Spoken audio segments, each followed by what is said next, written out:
বন্ধুরা, সাউথ সিটির ওয়াশরুমটা আপনাদের একটু দেখিয়ে দিই।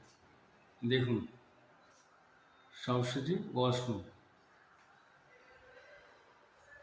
একদম ঝাঁ চকচকে ওয়াশরুম।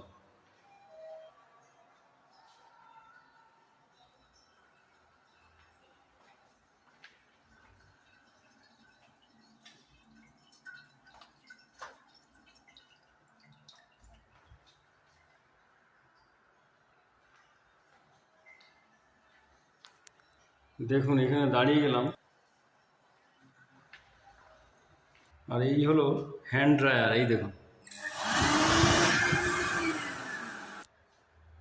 আর এইখানে আছে হ্যান্ড ওয়াশ। এই আর দেখুন, এই জল পড়ছে, দেখুন, ঠিক আছে, সেন্সার সিস্টেম। এই হাত দিলেই জল পড়ে শুনুন।